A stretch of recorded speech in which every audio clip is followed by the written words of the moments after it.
Okay, it's Monday, March 1st. Happy International Women's Month, Andrew. I think that's what started this month. So congratulations to us and them.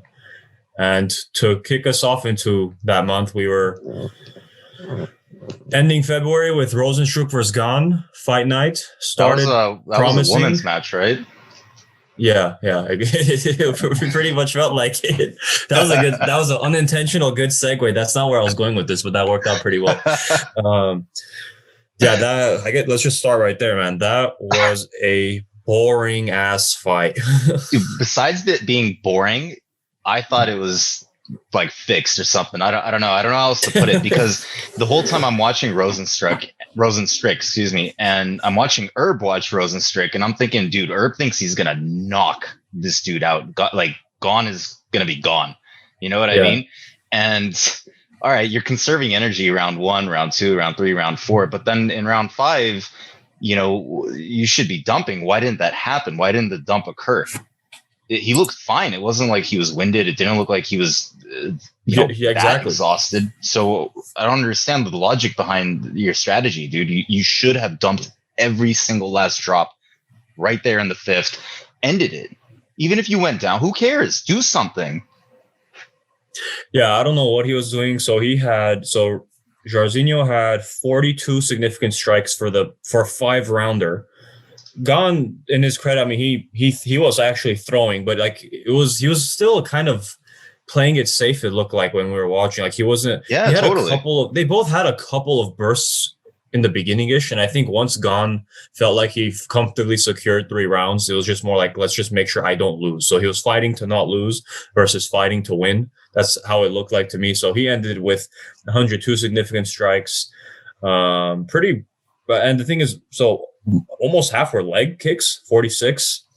I don't remember them being like insanely intense, but I don't know if they were. That's a very interesting breakdown for a heavyweight. 102 significant strikes and almost half are leg kicks. He had 4.5 minutes of control time. I mean, I guess the only good thing it looks like Rozenstruik did 2 for 14 takedown attempts for Gane, so he was 12 for 14 on his takedown defense. So he got an L on the record, but at least he probably improved his takedown defense for the UFC stats page. I mean, even Dana was apparently upset with this fight, and I can see it, because you have this as your main card, your main event, and one guy doesn't show up at all. The other guy, is halfway there, but he doesn't even played it safe. Yeah, he played it completely safe. I can't blame him to a certain extent, because you won already. Why would you risk yourself? Why would you risk your health? Right. You walk into Rozenstruik's range and he catches you with a lucky, jab or a lucky strike. That'll put you on the floor. So I get it, but at the same time, I completely understand Dana and why he would be upset with the situation. Like I was upset with the situation.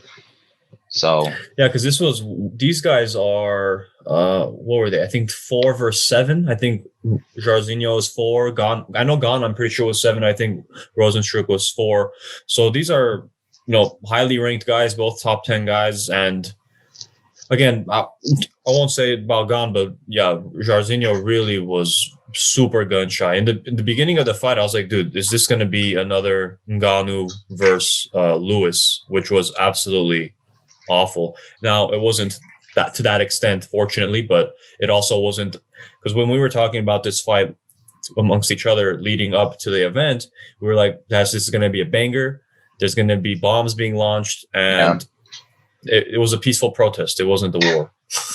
You know what I found really hilarious? It's a complete aside, but when the John Jones tweet came up on the side over there, and he's like, what did he say? He's daddy when daddy comes home.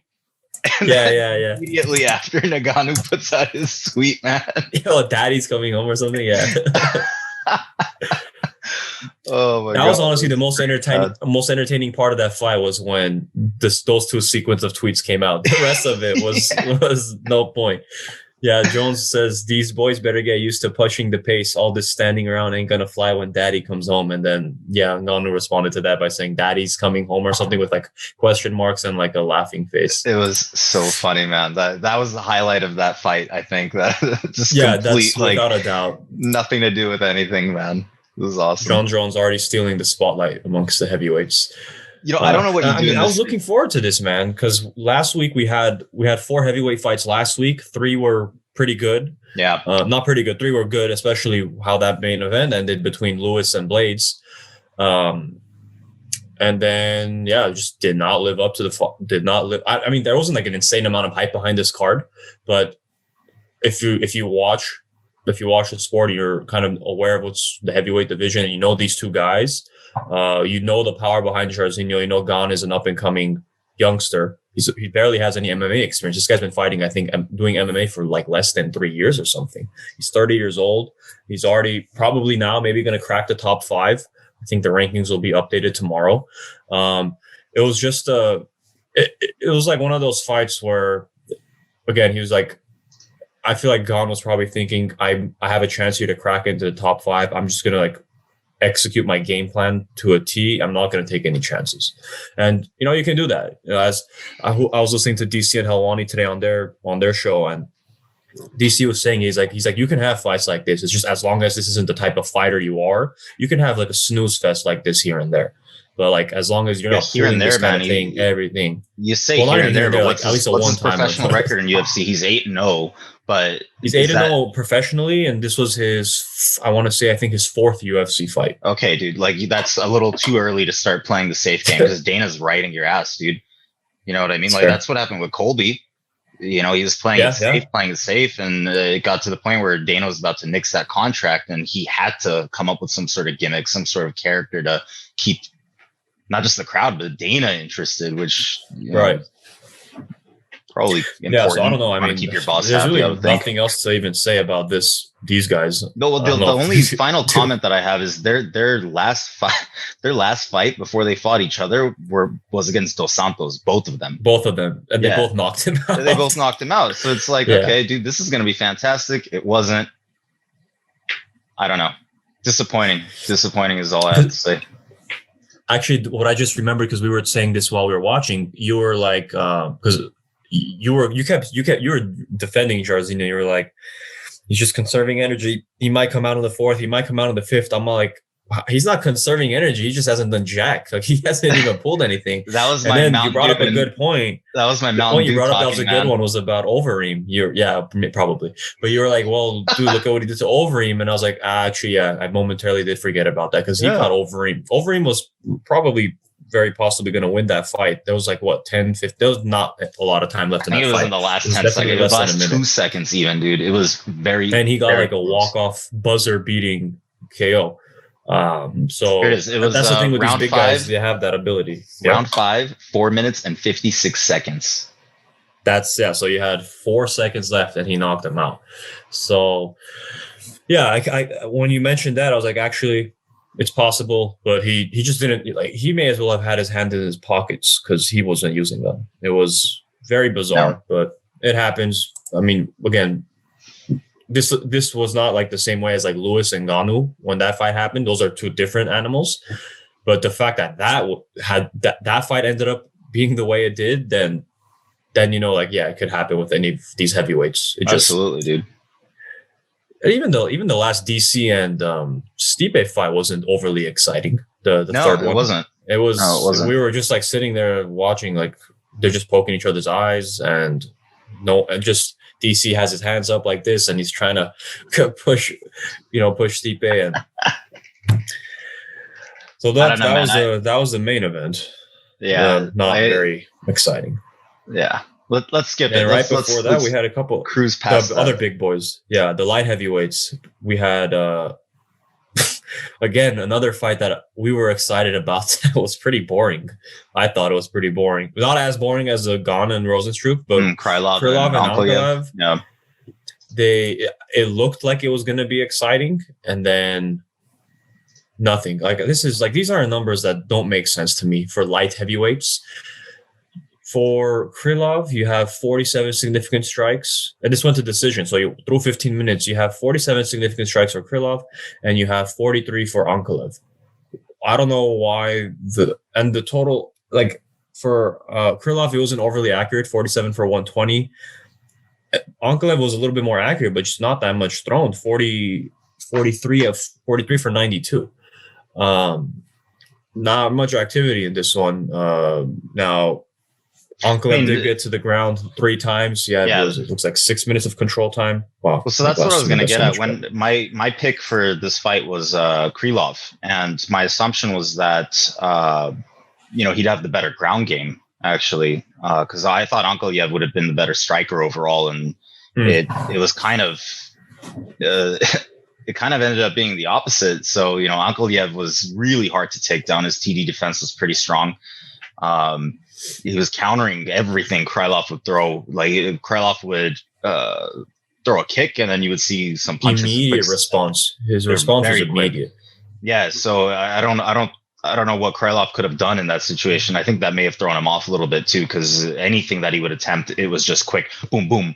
So maybe that kind of had him hesitant to shoot a little bit more, and I don't know. And Krylov had a good first round. He took the first round. And I was like, okay, maybe he does something here. Second round, Ankalaev took it. And then third round, Ankalaev just like cruised. And he just cruised and took that round. It wasn't, again, similar to how Gane was like fighting to not lose kind of looking way after like the third round. That's kind of how that third round of Ankalaev reminded me. He was just like, let's just make sure I don't lose. Because that one, I mean, it makes a little bit more sense. It was 1-1 going into the third. But still, I mean, you have these big guys like this, 15-1 versus a very experienced guy, 27-8. Well, those are the records after the results of the fight. But overall, I was not overly happy with the fight, just because could have been a lot more. And now, like those exchanges you mentioned, were the quick counters by Ankalaev. That was fun to see. That was it was already like. To the point where I'm wondering, how is Krylov not catching on to this? Every time he throws a back kick, immediately Ankalaev is responding to it. I think he just got timid, man. I mean, because he was trying to work. He was trying to do stuff. And those counters were, I think, putting him just on the wrong leg, the wrong foot, or however that phrase goes. So I don't know if there's anything he could have done. He just seemed sort of deflated at that point. It's just like, all right, if I do this guy's going to counter, and I'm not going to have an opening to do anything. But there was something I wish I could have pull that video up so I could watch it live. I remember there being a really, really awesome takedown sequence in the second. And that's where Ankalaev basically just completely flipped the tables and just dominated Krylov on the ground. Yes, anybody who's listening is going to be able to remember that, or they'll be able to pull that up. But there was this insane sequence in the second where I was like, holy crap, dude. So the grappling game is there for both these guys. We didn't see that much of it. Who knows, maybe it would have turned out different if Krylov was able to take it to the ground and keep it there, but just that didn't transpire. So yeah, because Krylov, he outstruck Ankalaev by, I think, a decent amount in the first. I think it was at least 10 strikes advantage, because if even looking at this now, he ended the fight with more significant strikes. Krylov did 47 versus 43. Yeah. But that was just because a bulk of that was in that first round. And then he got outstruck the second and third round. It just was like in smaller pieces. But then you look at the control time, you have 6 minutes versus a minute 45, and then you have 1 takedown versus 3. So that's ultimately where he lost it. But it opened where it was like, well, okay, we might have an upset here, because Krylov was plus 300 per OddsShark. And to go back to the fight we were talking about, the main event with Gane and Rozenstruik was plus 205. So I was thinking, it's more than possible that, at least for the Rozenstruik fight, that we see a back-to-back weeks of the underdog heavyweight taking it. I know you thought the same too. I was hoping at least. The picks, yeah. Actually, I thought it was possible, but in my picks, I had Gane, you had Rozenstruik, and then we both agreed on Krylov. So I went 1 for 2 there. You went 0 for 2 there so far. but that was pretty much not Rozenstruik, Krylov and Ankalaev. I thought I was pretty excited for it, especially like they were showing some of those clips of both men, because I was not familiar with either one, to be frank. So seeing that, I was like, okay, these are like not the nasty looking light heavies. Like they look like they're actually conditioned.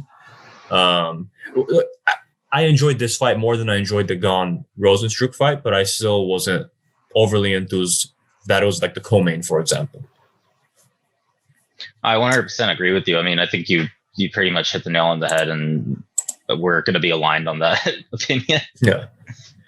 And then, so before that, the third fight on the main event was Montana De La Rosa versus Mayra Bueno Silva, which normally I wouldn't even care about at all.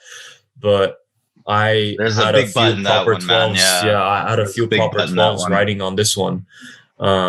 Speaking of, cheers. Yeah. Cheers to you. Cheers to Connor.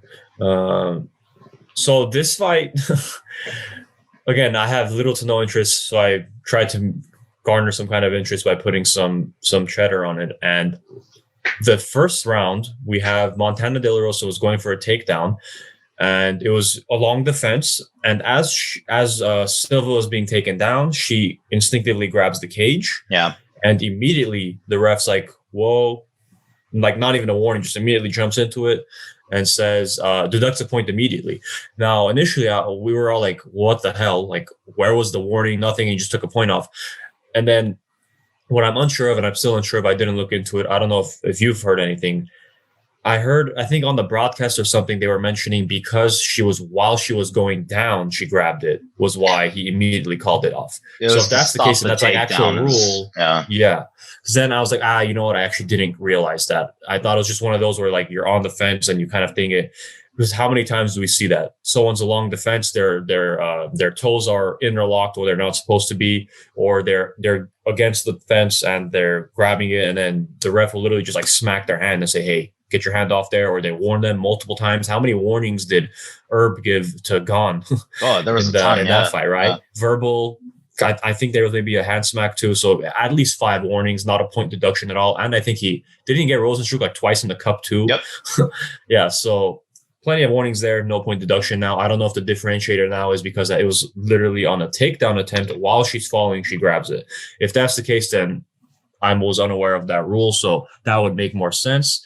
If that isn't the rule, then I don't know why this guy just immediately jumped right into a point deduction. So it could be justified, and if it isn't, then to be fair, because I had the same reaction as you watching that. Like as soon as that point deduction was made, I was kind of like, "What? Why?" You know, that we've seen worse behavior. Even on this card, we've seen worse behavior leading up to this fight, and nothing happened. You got a warning, and that's it. And I can agree that she was being taken down. There was no question about it. If she hadn't grabbed onto the cage, she would have been taken down. She went down regardless. So it's kind of like, Did she go down, or did he stop? Did he stop it before she went down? I saw her fingers slipping out of there, and she was falling already. Huh. That's how I remember it. But I mean, you can always pull up the instant replay and take a look at that. Yeah. I remember it where I did see her fingers go in, and she kind of she was basically almost down completely on her butt, and the ref came in and her fingers kind of were out by that point. So I don't know if it's because she saw the ref coming and that's why she pulled her fingers out. Yeah. But I mean, she was apologetic and she didn't even really argue it either. So I'm kind of wondering, given that she didn't argue it, maybe it is a rule. I mean, it's already a rule where you can't lock your fingers. Like you're not allowed to do it. But I don't know if this one's like a more direct one where it's like, hey, if you're going down and you grab it, that's like immediate, like not even a warning. Like maybe that's like a warning isn't even eligible kind of thing. I don't know. Because we haven't seen that while we've been watching any of these fights before. So that was kind of a unique circumstance that while she's going down, she just grabbed it. But outside of that, outside of that, Rosa was basically working Silva on the ground in the first. The second, Rosa was working the clinch, which, you know, I cannot stand. I get it as a tactic. It's just annoying as hell. Round 3, Silva was dominating, standing up, and she opened Rosa up with her elbows while they were standing in the clinch. Sealed her eye up. Actually, it looked like there was a bit of like super glue down there or something. Yeah, because the thing was not opening up at all. Gorilla Glue Part 2. Yeah, that was nasty, and that's about it. The fight was rather remarkable, other than the point reduction and the eye being busted open. I didn't really think there was anything special that happened there. Much like the fights that preceded it, or that came after. Followed it. Yeah. The judges' scorecards on this one, so all 3 had given the first round to Silva, but obviously she lost the point there, so it ended up being for all 3 a 9-9 round.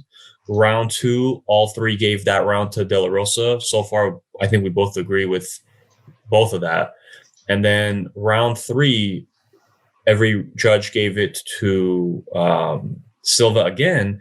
However, Eric Colin, I don't know if that's how it's pronounced, but I'm saying Colin, gave it as a 10-8 to Silva, which I don't know if I said it out loud, but I was thinking it. I was like, that may have been a 10-8 round, because she was pummeling De La Rosa. Silva was absolutely pummeling her. And it's funny, I pointed this out when the fight ended, because it shows Montana De La Rosa, and her face is just absolutely jacked up, right? Like you said, I think it was her left eye was just completely shut.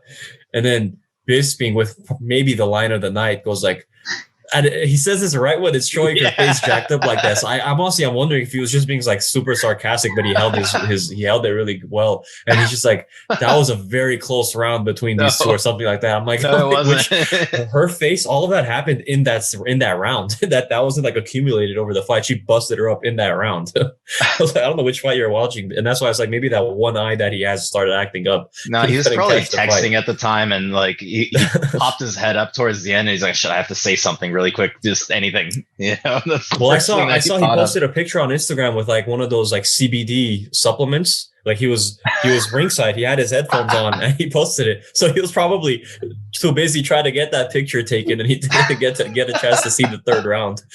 Oh, that's great, man. That's great. He's like, yeah, this fight's boring as hell. Let me get my sponsorship dollars in real quick before the next fight, so I can do my post-fight interview with these chicks too.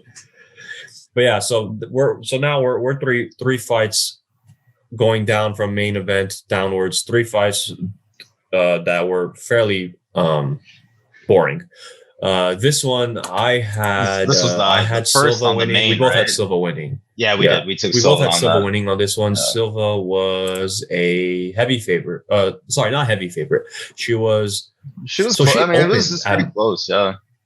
So on OddsShark, I think these are opening lines. On OddsShark, I guess she opened at minus 145. Montana De La Rosa was plus 115. On the site that I saw before the fight started, like maybe, I don't know, an hour or so before the fight started, Montana De La Rosa was actually minus 115 and Silva was minus 105. So there was some activity, some change, which is interesting. And I took Silva at that minus 105. I put an okay amount and ended in a tie, which I haven't had that happen with the UFC. So I was confused because initially it showed that I lost, and then it showed that I did not lose. I did not win either. I was like, well, this was weird.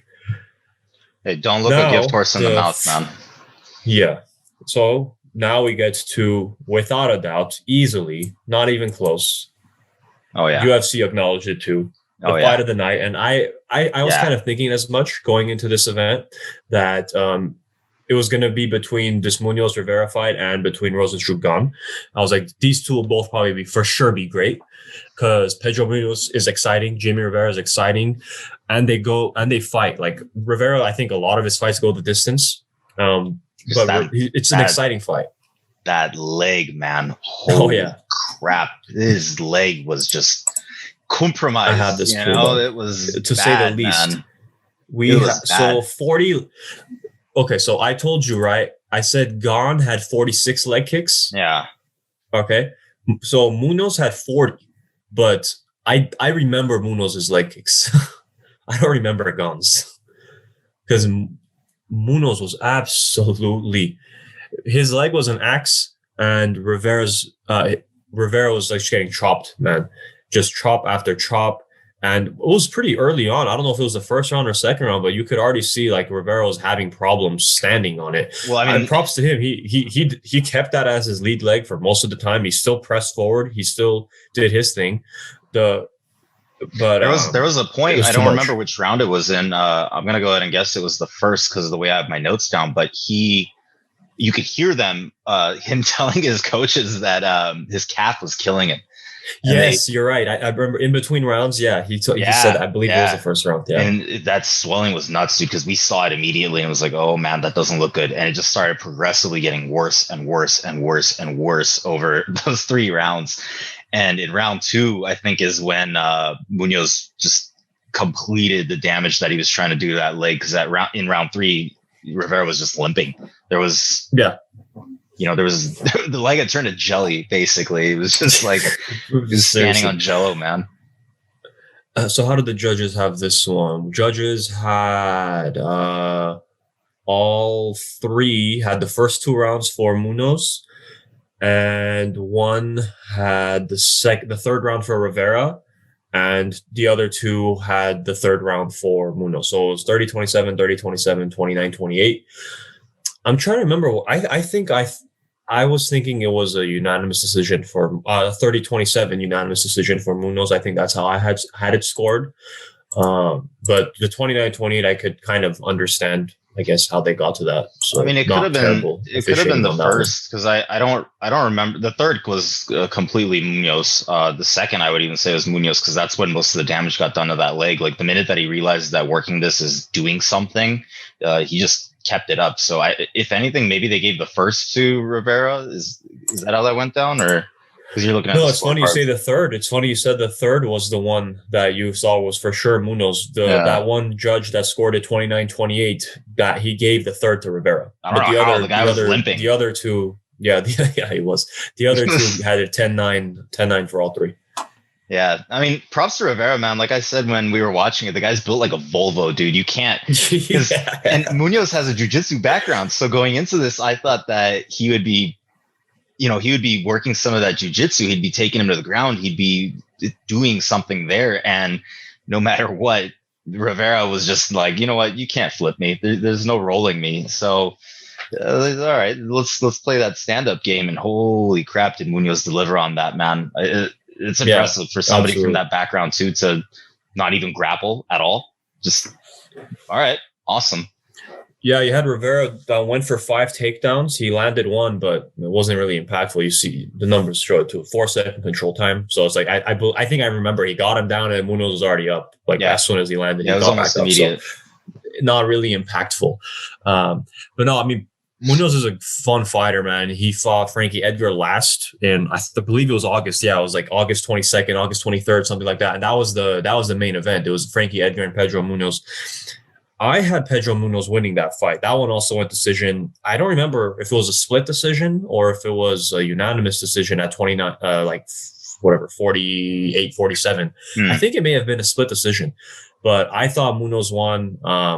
Edgar ended up getting that one. So I thought that was kind of robbery. And Munhoz also has knocked out Cody Garbrandt. That was like the third one on Cody Garbrandt's 3-fight KO streak. So fun fighter. I don't remember what their rankings were going in. That might crack Pedro in the top 5 if he's not top 5 already. But I was looking forward to that fight. That one did deliver, though. Just an aside, Munhoz lost to, so immediately before losing to Frankie Edgar, he lost to Aljamain Sterling.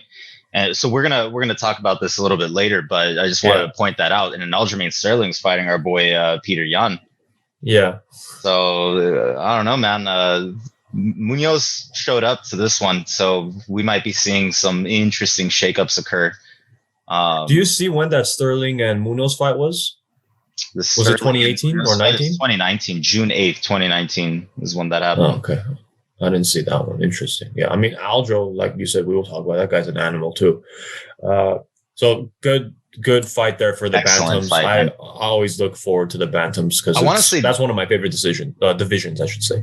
I want to say this is the one where, because remember I was I think I asked you. I'm saying, which one was it where Dana even walked out and like put his arm around the dude and was like, oh, blah, blah. Yes, I think this may have been the one. I believe it was this one. I believe it was this fight. Yeah. Yeah. And, I don't think I've seen him do that before. He looked like, dude, come here. We got to talk, you know?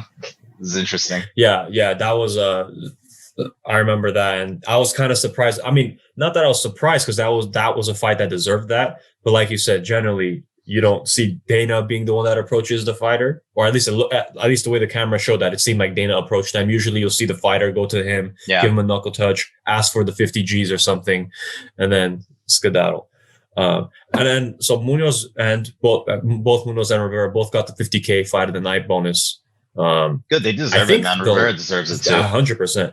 And I want to say Munhoz's last fight too, the one against Edgar, I'm fairly confident that probably got fight of the night too. So, and they were saying, I think the commentators were saying it on during the event, or maybe it was Fight Night picks to those guys that we watch. I think maybe they were saying like Munhoz is like a fight of the night fighter, or like a performance fighter, because he's always trying to rack up that 50K. And I mean, to look at the way he fights, it's fun as hell. It's not surprising that he does secure those. So that was I think for both of us, our favorite fight of the night. It was easily. That was easily. Second one of the main event. We both had Munhoz on that one as well in our picks. And then prior to that, the opening up the main card was Alex Caceres versus Kevin Croom. Crash the Hillbilly. I don't know which one he goes by. This was a weird fight. Yeah, it was, man. It was really weird. Because I had taken Croom. He was my pick. And I didn't expect him. You mean Vroom? Yeah. And I didn't expect him to gas himself out in the first, man. But it was like we had like 10 takedown attempts or something. The guy was like delirious. No, it was one continuous takedown attempt over the course of 5 minutes, basically. Because I remember that round ended. I were like looking at each other like, how do you score that round? What happened there? It was bizarre. I have no idea what happened there. And so what was really interesting was in the second, I think Caceres had him in it was a triangle or an armbar. I don't remember. Yeah, he did. I think that was the second. That was impressive watching Vroom slip out of that one, man. I don't know if he slipped out or so much. I think Caceres was like, dude, I'm tired. Because he had him for, it was like, I want to say it was at least 30 seconds or so. It looked like it was tight, dude. It looked like it was tight. The commentators were saying the same thing. And then I think it was maybe Bisping. He was like, even Dana saying, I thought he had him. I guess after he let him go, I guess Dana maybe looked at them and threw a comment. And I think Bisping was saying, like, even Dana thought that it looked really tight. Yeah. And then he just let go. I guess his legs just ran out. Well, going into the third, Caceres, you could tell that he ran out of energy. There was nothing else left. Which, I mean, I guess I can see, you know, considering that you're defending against those takedown attempts and then you were working with Vroom on the ground in the second. And what I found really impressive though is no matter what was happening, in the third, Vroom was wobbling around, man. He had nothing, and he was just stumbling left and right. Caceres, he looked like a drunk. Yeah, and Caceres was knocking him, dude. He was hitting him, and the guy just wasn't going down, dude. Nothing, no reaction other than maybe like a quick stumble like this, and he would just walk right back into another punch. Yeah, dude, it was a drunk zombie. It was very strange because looking at here, he was 1 for 16 on takedowns. I hate to laugh, man, that's nuts. But it just goes to show, like, I think I'm on point with the one long takedown, you know, comment, dude. It didn't look like there were many attempts. It just looked like this is it. The whole first round was just that. And he should have given up, dude. After the first few attempts, once you notice that, okay, I can't get this guy down. He's expecting me to shoot. And when I do shoot, I can't pull him down. You need to change your game plan up. You can't continue with the same tactic over and over and over again and expect that somehow he's just going to, not be as good at defending takedowns. That's not how it works. Switch your tactic up. And he couldn't do it. He just couldn't do it, dude. So that was the result of that, with not being able to. Did you have Room taking any of the rounds? Did you have him winning any rounds? No. Okay. Yeah, so the judges didn't either. Because I remember, like I said, that first round, I was very confused. I was like, nothing happened. Like, it was just a hug fest. I don't know how you judge this. This was a little bit surprising to me when two judges scored at 30-26 for Caceres and one had it at 30-27. I think all of us that were watching, we were kind of surprised that two judges had it at 30-26. But so both guys, both those judges, their scorecard was identical, 10-9, 10-9, and then 10-8. They both gave 10-8 on the third round, and then the other judge had 10-9 across the board for all three. But yeah, even again, that one too, not particularly exciting. It was just entertaining for me, just seeing Croom just nonstop, just keep going clumsily, just keep trying and keep trying. I think ultimately, because I think we were asking at a certain point to each other, like, is this like going to impact him negatively? Like, are the judges going to look at this unfavorably for him? And maybe it did, because dude, 16 attempts and you got one, and they weren't even particularly close. Like, he had a couple where he was like, Caceres, I guess, yeah, props to him for going 15 for 16 on takedown defense, but it just didn't seem that particularly convincing on Croom's part. On Caceres' side, the part that got me was, all right, dude, you're in the third. This guy has no gas left, and you like, how are you not able to knock him out? Every time you hit him, he stumbles. He had like a 2-piece or a 3-piece on him. I remember we're like, oh, dude, he might get him, and then he just stopped completely. He just like back. Why? Why are you not pushing? But I guess he was tired. I don't know. Look at him; his arms were like, keep him up. Caceres looked done too. So I don't know what happened there, but that was an interesting fight for different reasons. The card overall was a strange one in terms of 9 fights. Originally, it was going to be 12 fights. Yeah. We had I think all 3 was because of COVID related matters that 3 dropped out. So of the 9 fights, 8 went to decision,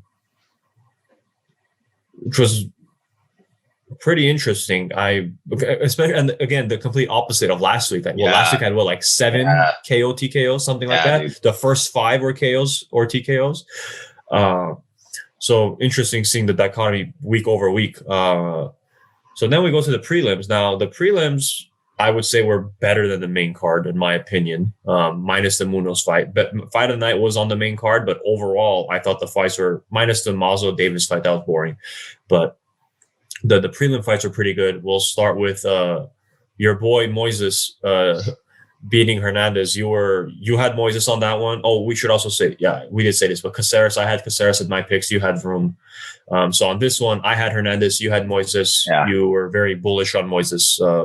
What did you see in your pre-fight analysis that you were very amped on him?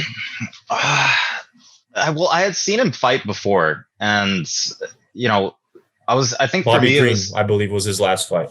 Let me look.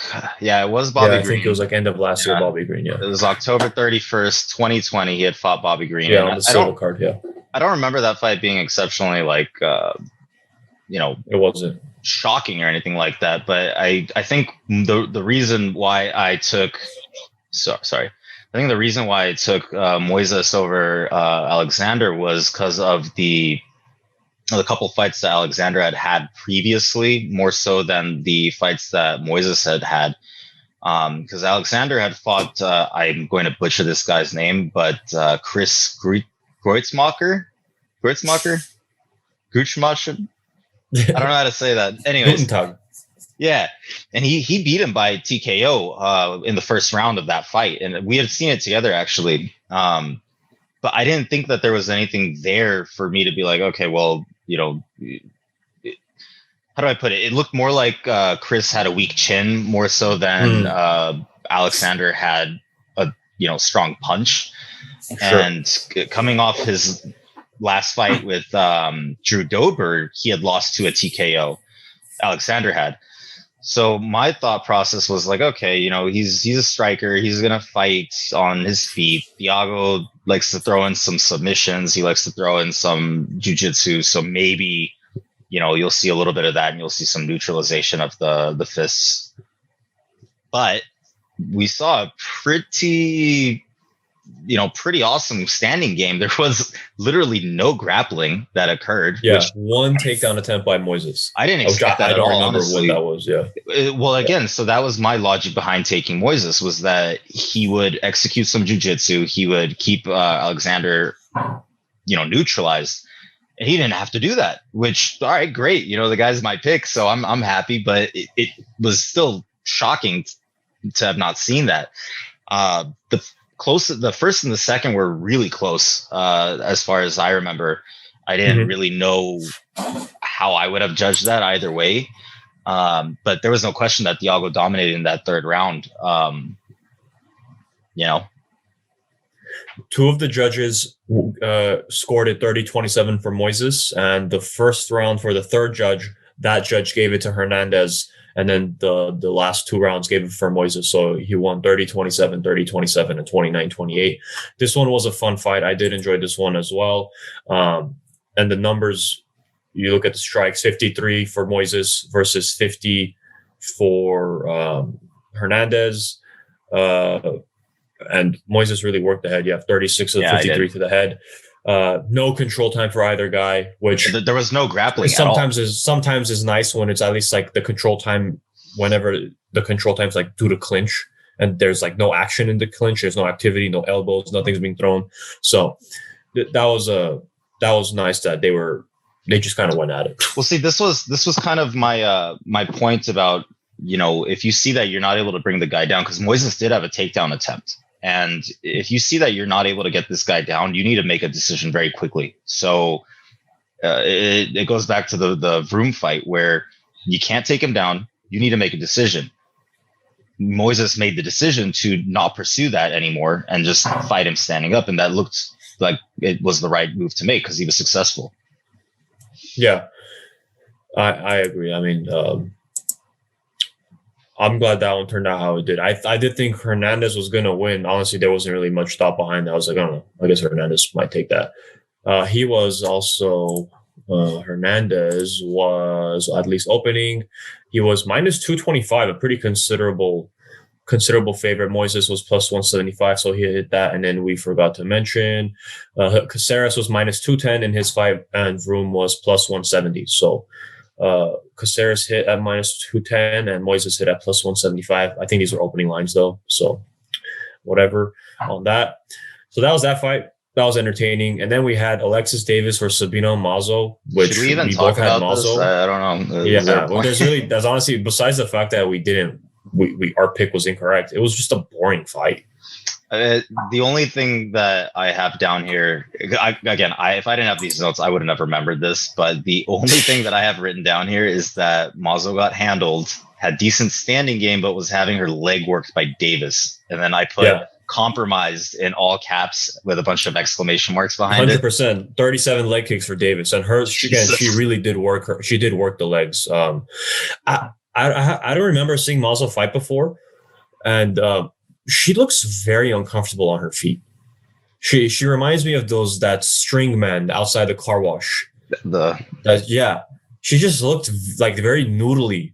Even before her leg was getting worked, she just looked weird. Like she was like bouncy, like a not bouncy like she was spry, but bouncy like she just like looked strange. Yeah, I'm looking at her right now. It could be she's lanky maybe for her body type. It could be it's like she's not fully comfortable with how to use her body. I don't know. It's possible. I mean, Davis did work her pretty well. How did the judges? I think the judges actually gave Mazo one round, if I'm remembering correctly. No, I'm actually completely wrong. It was 30-27, 30-26, and 30-27. That was we both had Mazo on that. Mazo was minus 225, like I said, plus 175 for Davis. So that was another dog that hit. Moises hit as a dog. Davis hit as a dog. Props to Davis though, because I'm looking at her scorecard right now, or not her scorecard, at her record. She won and basically eliminated a 3-loss streak. She lost to Chicago in 18, to Maya in 19, and to Araujo. I can't pronounce that. Sorry. In 19. So she must be feeling really good for that. You know, to take that win home. Yeah, let's see if Dana cuts her now. Typical Dana fashion. So that was, wasn't overly excited. Like these one-sided fights, like, again, I'm not going to say anything bad about Davis's performance. She did perform well. It's just Mazo just didn't do anything. So like I don't. That's why I just don't call those good fights because I'm like, it's a good individual performance, but as a fight, as a 2-party thing, Munhoz and Rivera, that was a good fight. Yeah, 2 guys, Moises and Hernandez. Yeah, 2 guys that were going at it. Like that was a good one too. So before that one, we had this one was interesting one because interesting to say the least. I didn't know anything about Ronnie Lawrence. Ronnie Lawrence versus Vince Cachero. I didn't know anything about either of these guys. I think it was Lawrence's debut, UFC debut. I believe he was one of Dana's Contender Series guys. And holy crap, did this guy go to work? Takedown after takedown. What do you have? 8 for 9. Yeah. If Room, take some notes. 8 for 9 on takedowns. He was relentless, man. He was relentless and he was successful. But what I found very bizarre was like what he was doing once he would take Cachero down, because he would kind of just sit there on the torso, and it didn't look like he was going for any. It didn't look to me, at least, like he was going for any submissions. It looked like he was just trying to just sit there and write it out. There were definitely a couple attempts to find a submission, but it was just strange. And I remember remarking on it then, and I even wrote this down over here. Excellent grappling. Weird the position he was keeping Cachero in. Not really any sub attempts that I could see, but Cachero was effectively neutralized at that point. There was nothing he could do. He could not get up. So yeah, I felt the same way watching him because I was equally perplexed. I was like, I don't know. Is he just not finding the avenue he needs to do something? Because it didn't look like he was I was kind of confused by it too. Honestly, to me, it didn't look like he was trying. It looked like he was just kind of like, oh, well, this guy can't get up if I sit here. I'm just going to sit here. But then funny enough, he does end up winning the fight because he gets him down and he just starts wailing on him. I think he finally, maybe he was just building it up all for that. He's like, you know what? I've been taking him down, sitting on it. Let me just start hammering him. And it was once they got into the third. He got a lot. He had 77 significant strikes. Probably 50 of them came on that last sequence. He was really working. He was working him. And also, kudos to his actual takedown technique and the form that he was utilizing. Each takedown kept getting progressively more complex and more just beautiful to watch. The flow, and I don't know if this is because Lawrence was just is just that good, or if it's because Cachero was kind of like, you know what, I'm not even going to stop it. Why? So he's like, oh well, here you go, perfect execution every single. And he had a hell of a tank, man. This guy, he looked fresher as the rounds went on. I felt like he could have gone like another 3 rounds because that pace was anytime Cachero got up, he was immediately hounding him to get him back down again. He wasn't stopping. Like he wasn't like back off and kind of bounce around or anything. He just kept going and he kept going. I'm excited to see him fight again. For sure. That's a bantamweight that already, like I mentioned earlier, I really like that division. That's a stacked division. What were the odds on this one, out of curiosity? This one, Lawrence was minus 165, Cachero plus 135. Okay. Yeah, so I look forward to seeing him fight again. I would imagine Dana does as well because he won the performance of the night, so he also got himself 50,000. Congratulations to him. And he's coming out of the Contender Series, so Dana should be a little biased. Dana's always very happy when those guys or girls do what he did.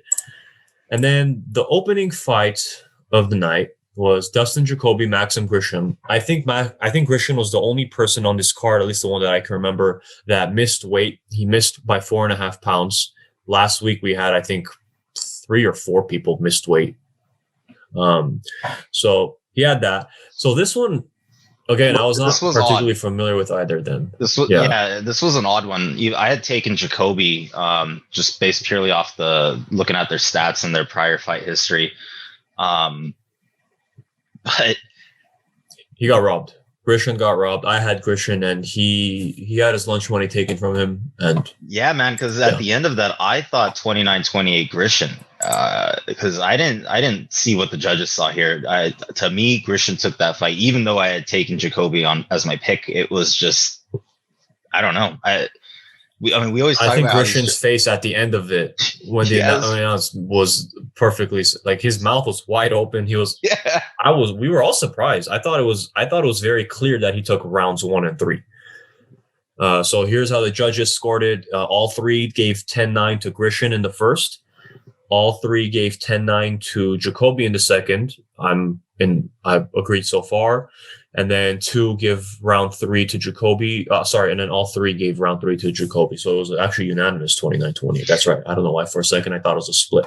I mean, this is one of those where I don't understand. Like, what fight are they watching? And even then, it's like looking at the stat breakdown, right?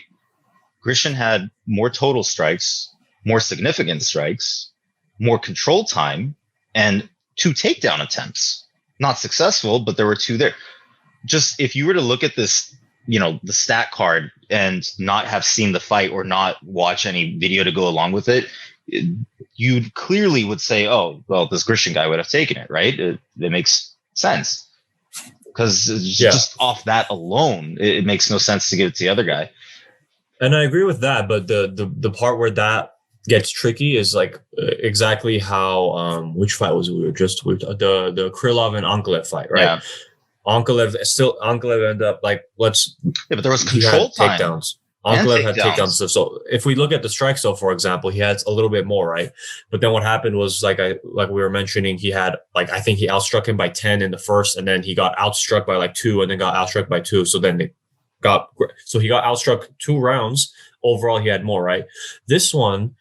So it's like you could look at this, you're like maybe Grishin went off in the first round, but then the second and third round he got outstruck. But that wasn't even the case because it showed the strikes at the end, and he had outstruck him. Significant strikes. He had more significant strikes in the third and in the first. So at that point, you're like, okay, it was about control time. It's like negligible, and I say that, and it's still in favor of Grishin. 116 versus 48 seconds, and he outstruck him every single. He had more strikes to the dome. He had 1 more strike to the body, and he had 2 more strikes to the legs. And then they were asking Jacoby after, do you think you did enough to win? He's like, I did. I'm like, you didn't though. No, not at all. Sorry, I don't mean to be distracted, but I was trying to see if anybody had commented on this, like Dana or anybody else. No, it's not important enough to give a shit. This is still one of those things where it's like. You would think you'd say something. I don't know, man. Like this, I could spend time talking about because, it was just bizarre to me. I was like, this seems very clearly, it wasn't even one of those where it's like, okay, it was like a toss up. Like the Munhoz and Edgar fight that I was saying. I thought Munhoz won, but I'm not surprised that Edgar. I could see how the judges could have thought that Edgar took that. This one, I don't get how. Because obviously, the judges, I don't think they have a live counter on the strikes. But even just eye test, just watching with your own eyes. Are you watching the damn fight or are you texting on your phone? Yeah, you only had this fight was strictly on the feet. There wasn't anything with that you were like, oh, I kind of got lost because there was ground control for a period of time and whatever. It was entirely on the feet. And I don't know, man. I thought it was very clear that that's how the fight was breaking down. I thought it was round 1, round 3 for Grishin, round 2 for Jacoby. He for sure took round 2, but I thought he for sure did not take round 3. But then all 3 judges did not feel that way. Interestingly enough, that was super surprising to me because Hernandez. Remember when Hernandez and Moises that went to decision, they raised Moises' hand. Hernandez was pretty surprised. I was like, not that surprising. You shouldn't be surprised about that one, dude. Yeah. Yeah, there was no Grishin legitimately had a reason to have his mouth open and be like, "What the hell?" All our mouths were open, dude. It made no sense. You always say this, but were they watching the same fight? Clearly not. No. So I think maybe a replay of a prior fight. This was Grishin. I think you had mentioned it when we were watching the fights that Grishin's last fight was at heavyweight. He got spanked by Tabura. Oh, yes. Drops down to 205. I forgot to bring that one up. Yeah. So he had to actually drop weight because that was his heavyweight debut. Unsuccessfully. No, that was his heavyweight debut too. So getting smacked down the way he did, he had to drop down and still missed weight. I don't know, man. So that was no. That was I'm so sorry. Ignore everything that I just said there. It was not his heavyweight debut. I'm thinking of somebody else. My bad. Are you sure? I thought it was him. Was it Grishin? It was Grishin. I thought he fought Tabura. Oh my god! I'm gonna have to make a retraction, an official retraction. No, this is why you're the clown. No, he had fought Antigulov at that's light heavy, right? Yeah. Okay. So no, it was Tybura. It was Tybura. He had fought Tybura at heavy. Tybura. Okay. And then he had to drop back down to light heavy. That's what it was. There you go. So I was right. Hey, no retraction, guys. Sorry. So that sums up that fight night. I mean, was it exciting? No. Just one fight. That was good. Yeah. The Munhoz Rivera fight, the Lawrence performance, I enjoyed. Davis performed well against Mazo. Hernandez and Moises was good. I did enjoy the Jacoby and Grishin fight. I mean, they were kind of like those bigger 205, so you could see they were starting to lose some steam. But I thought that was a good opening fight. But overall, yeah, not nearly as good as last week. And I don't even say that because of the decisions. I'm fine with the fights going to decisions. It was just not overly entertaining to me. Yeah. No, I agree 100%. This seemed like a very like mellow card. There wasn't really all that much going on. It was like a calm before the storm for this coming weekend. Yeah. Which we will discuss that in detail very shortly, but just for a very high level preview, if somehow UFC fans are unaware, we have March 6th at the Apex, headlined by Israel Adesanya and Jan Blachowicz for Jan's light heavyweight title. So if in case Izzy does lose, his middleweight remains with Izzy. So Izzy is going up to 205 to challenge Jan. And then co-main will be Amanda Nunes and Megan Anderson is this for Nunes's bantam or feather? It was for her featherweight title because she has 2 belts as well. And then prior to that fight, we have Petr Yan versus Aljamain Sterling, which we alluded to. We were talking about Aljo a little bit earlier today. Mm-hmm. And then before that fight, on the fourth one, we have Makhachev versus Dober. Makhachev hasn't fought for some time now. I think he had a couple of fights that he was going to fight last year that got canceled. I don't know if it was because of COVID. I don't know if it was because of issues traveling. I don't know what it was, but he returns back to the octagon. And then to start off the main card, you have a fight that I think in its own right could have a fight night circled around it. Headline, like this could be a fight night headline event. You have Thiago Santos versus Alexander Rakic to kick off your main event. Mind you, the prelims are also stacked, but I won't mention the prelims right now. So that's the main card that we have to look forward to this weekend. I'm super excited. Some little bit of relationship drama information for people that don't know. Thiago Moises, Jesus Christ. Thiago Santos is getting engaged to Yana Kunitskaya, who we saw fight, was it last week? Also, they were not engaged at that point? Oh, they were engaged. Oh, I thought I said is getting engaged. No, they are engaged. Is engaged to Yana Kunitskaya, who we saw fight. Yeah. And she's coming. So does that mean he's going to get a controversial win too? I hope not, man, because he's a great fighter. He's a fantastic fighter. And, we saw a little bit of a preview of the hammer fists to come in the Yana fight. So, yeah. I'm kind of excited, man. That card is stacked. I will be in Vegas for that one. So, Yes. Let's try and weasel our way into the Apex somehow. And ain't no weaseling happening. I'll have Connor send me But yeah, so we're literally going to hop into our preview right now. But so that's UFC 259, March 6th. Very, very exciting event. So, Andrew, any parting thoughts on this uneventful fight night, Rozenstruik and Gane? Not particularly, man. I just want to say that when you see fights like the Rivera and the Munhoz fight, and that's early on in the event, it really sets up expectations for later on. And when it doesn't get delivered, it almost feels like the whole event is now tarnished, and it's really just disappointing. In the main card, yeah. Or at any point in time, yeah. If you have like some great fights, and then the night is wrapped up with a bunch of nonsense, it feels like the whole thing was a wash, which is unfortunate because there were definitely some great fights, but hopefully people they'll go and watch the replays and watch the highlights of some of these other fights that we mentioned. Yeah, those ones are worthy. Honestly, the rest not really worth it, people's time. Nah. So yeah, that wraps up this rather uneventful fight night.